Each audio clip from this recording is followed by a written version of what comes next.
With Bowser needing another idea on how to stop Mario for good, he did the unthinkable and shrunk him down to a fraction of his height. It is now way harder for him to move places, but the princess still needs saving, so our hero is gonna start his adventure. Right when he started in Cap Kingdom, it was clear he would have to take many more steps than usual, and it was very obvious things would get more difficult if these jumps were almost too much for him. Once Mario picked up Cappy, things were a little better. Despite him also being shrunken down, he still has his abilities, so the switch can still be pulled to raise that bridge and run across, as well as capture the frog in the tower to make all of these jumps possible. It's a good thing Bowser didn't shrink every creature in the world. Also, when uncapturing, it can truly be seen how floaty Mario is with his new size. After taking a minute to run up the ramp, he had reached the topper fight and things could begin. A normal jump was not enough to get a hit on the head, but just a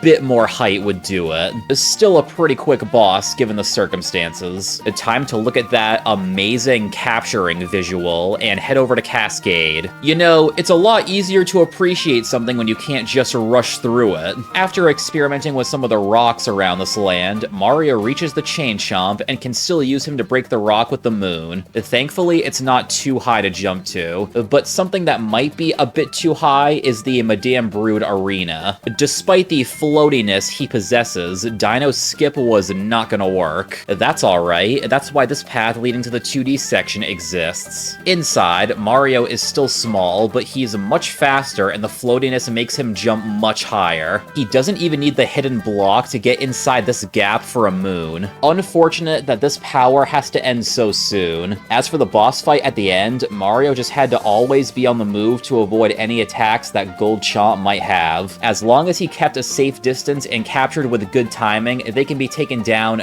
no problem. A multi-moon has now been collected and the duo could power up the Odyssey to continue their quest. But how would things go in Sand Kingdom? It was definitely much more intimidating since there's a huge stretch of desert with much taller buildings. At least there's things to climb around here, so that helps with collecting some moons. And when they reach the ruins, the bullet bills can be used to cross all of these gaps that would be much too far otherwise. They can also be used to grab a few moons around here, of course. And because Mario goes so high when jumping out, it seemed like maybe Jaxi Ruins skip could happen. It almost did, but unfortunately it was still too high. At least through the use of 2D, more bullet bills, and more 2D, the highest tower could still be reached. There's the first story moon. After a long ride over on this platform and wandering around to find the shards, there's the second story moon, and now he can go into the inverted pyramid. Considering most of this place is based on traversing 2D and more captures, nothing really to sweat over. Harriet also couldn't be that much of a threat after everything. Just standing against the back wall and knocking the bombs back works great. Now he's taking that multi-moon, so it's nighttime. Man, if it wasn't obvious that Mario falls like a feather, now it is. Just look at him entering this room like a boss. Once he finally reaches the ground, pretty simple to make a Goomba stack for one more moon, and fly to the end. You'd think at this point, Knuckletech would have an easy time crushing this guy the size of a Tic Tac, but apparently he is still gonna punch the icicles, allowing Mario to capture the fists and regain his power. He even has enough time to roll out of the way of all these attacks, except for maybe the clapping part, which is a little too quick, but that didn't matter. Mario could still expertly avoid everything else and punch that guy in the face. Peace is restored and they can set sail. Things would be interesting coming up in Late Kingdom because one moon is available at first, but how are they making this jump all the way over the wall? There is absolutely no way they can get enough height like this. Oh, but if you thought they were going swimming, you must have forgotten about this flower. This allows them to soar high into the air and slowly but surely make a perfect landing where they needed to. And now it pretty much is a breeze through everything else utilizing the captures for this land. That is until the boss is reached. Rango seems to be more difficult because he's the tallest bunny and Mario is very short. One of the only times it's needed, but this is where he must hit his hat to activate the flower. That is the only way he's gonna get enough height, but once he does, he can make a very cool dive to get one hit, skirt scurry away like a little ant, and repeat again. Nothing to it. This is the only multi-moon for here, which means they are off again, now to Wooded. It's safe to say that at first, things went pretty slowly. Catching that bunny was going to be a great challenge. It didn't even look like it was going to be possible until it actually worked somehow. The rock was also easy after that, but then the only way to get anywhere was to go around to this rock wall and walk along the edge of it forever until finally reaching the top of the waterfall section. Here is where the captures make everything better. An uproot to get the moon up the tree, a fire bro for an assist making it up to this ledge and grabbing the nut clip moon, and back to more uproots to get everything else along the next section. That's basically the only way getting through the maze is gonna work. Once all that's done, a surprising challenge was just jumping on the plant. A ground pound jump was barely not reaching that lip, so a higher leap had to be done from the top of this platform. That seemed to work, so the first story moon was collected, and Mario could try to make his way across the flower roads, which wasn't the easiest thing ever, and also inside the tower because, you know, jumping problems. But eventually he made it to the uproot here, and there was no trouble after that. But as he got to the top, it seemed as though this was a moment he'd never forget.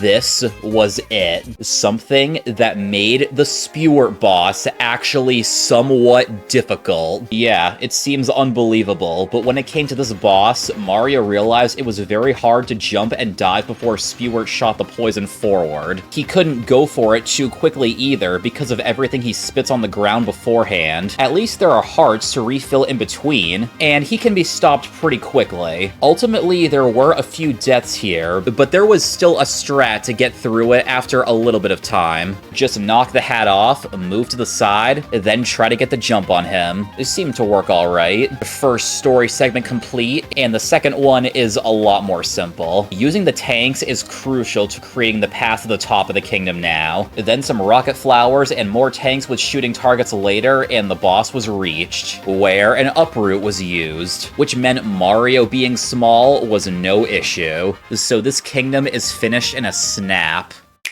Off into the clouds now for the first Bowser fight. And you know what? It's a good thing that Cappy can still hit this giant hat, even though it must be way heavier. The heroes can still put it on just as normal and run over to punch Bowser away. They had to move pretty quickly to reach the platform he jumped to, but once they got there, it was curtains closed. Except now, it's time for Lost Kingdom. Well, with being very tiny and stuck on this lower part, skipping Klepto was not happening. Defeat must be accepted. Then it became the game of actually using these ground pound platforms and walking up all the steps. All of these jumps actually felt pretty far apart. Thankfully, there was enough to use, and Mario could get himself up to take down the bird. And now that Cappy was back, it wasn't too hard to figure out where to go. Also, look at this. Wall jumping here was actually very difficult, but it was possible. If that could be done, there should be plenty of moons available around the area. Almost everything in the normal route could be used in the same way. After collecting 9, though, the only thing left to do was for him to jump down here and hope that Captain Toad still saw him. Oh, thank goodness. Moon obtained. That's it for this place. Now it was time to go to Metro, and this is where things would be a bit more complicated with the required story at this point. Jumping on the cabana does not work in the slightest, even though he should be more floaty. But instead of going all the way around, he could just get on the scooter, and then do some moon jumping off the rail to make it to the roof and drive to the main area. From here, it's a slow journey up the stairs until finally making it inside New Donk City Hall, and then it becomes a slow journey up the elevators. None of it was too bad, it just took a while. After some time, he could reach the top and go up to Mecha Wiggler, and now he could get out of his miniature state finally by capturing the tank. And now it's daytime, and there are more options. However, there were some weird things in the city. Jump rope was really bugged, the scooter clip didn't seem to work, but the capture still did, and this bench picture is amazing. As for the rest of the story, Mario could very easily find all 4 musicians around and try to get the festival going. The sewer was going to be a challenge though, because there are some pretty large gaps, and Cappy kind of breaks on these things, but the platforms can still be rotated around and the jumps are just barely possible. The one at the end took a bit more time though because of the vertical nature of it, but with enough tries, that was also able to be cleared. He did some wall jumps to take down the plants, grab the moon, and turn on the power. Perfect, now it's festival time. Or maybe not. What? There's just an invisible barrier below the pipe making this completely impossible. What's even worse is that Mario can't leave here without completing the festival. So that means we have...